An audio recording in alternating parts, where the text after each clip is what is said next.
Quick KV. Stomp, alright.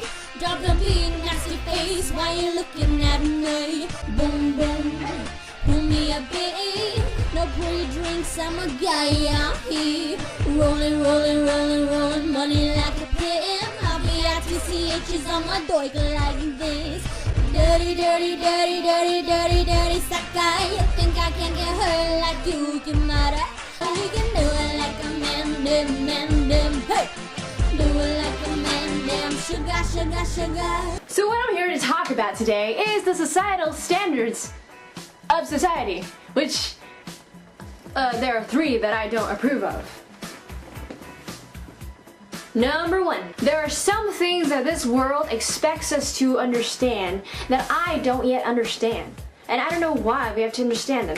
For example, apparently Facebook poking means flirting. Because I remember one time I was at a friend's house and one person was like, oh my god, this guy's talking to me and I don't want to talk to him, and he's like saying really disgusting things to me. Like he wants to have sex and all.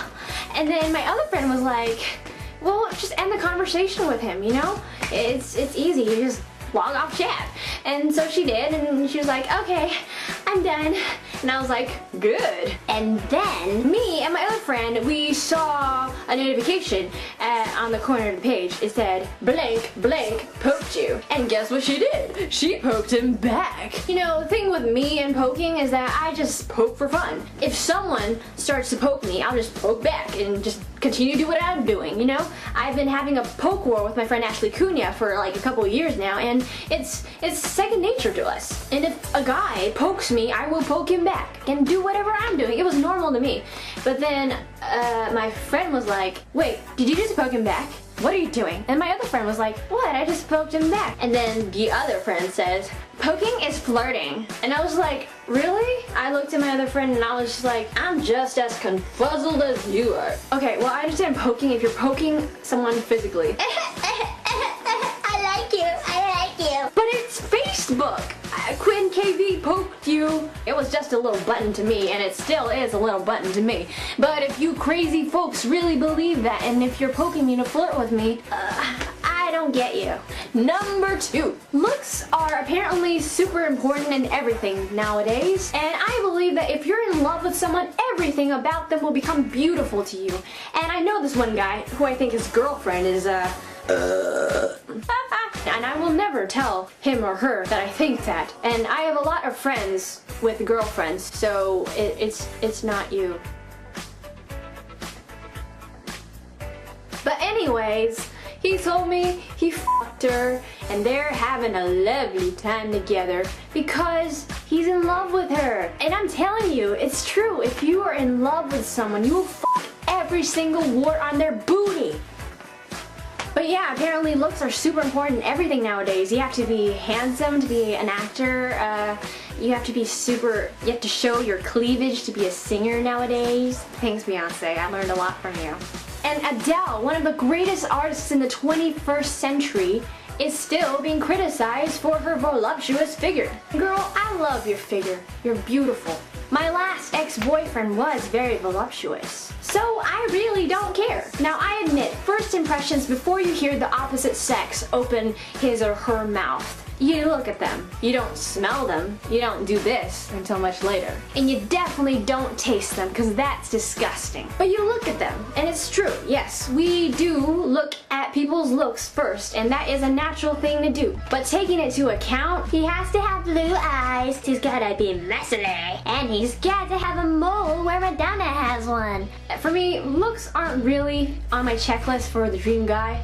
But just to note, first thing I notice about a guy is his smile. I don't want to date a zombie. And then the second thing I notice are the eyes. The way they look at you. Unless if they're Asian, then that's different. My ex was Asian, so no. Number 3.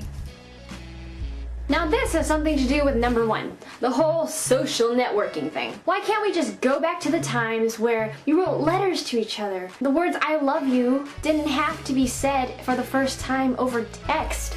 I really don't like that, and thank God that has never happened to me. When I say I love you for the first time to my lover, past lover, future lover, I will always want to look into their eyes and say, I want to bear your children. Did I really just say that? Now, I totally understand about some social networking sites like Skype because of the whole long distance thing. I've used Skype a lot. I love that because it's better than nothing. You get to see their face, hear their voice. As far as long distance relationship goes, I kind of like it because you guys definitely cherish the time you have together a lot more.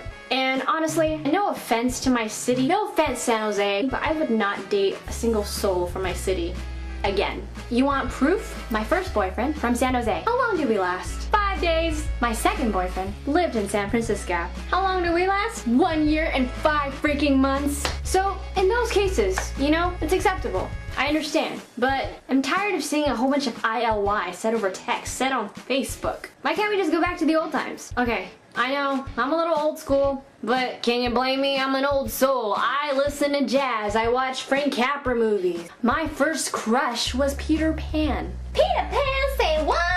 Yes, Peter Pan. Isn't it romantic to have a guy fly to you by your window and just whisk you away to a land of eternal youth? That's better than, hey Shorty, let's fuck! Society's stupid. If you guys like this vlog, remember to click like, comment, or subscribe. And I definitely have more things to talk about, so yeah. And since I sing in every freaking video on the net,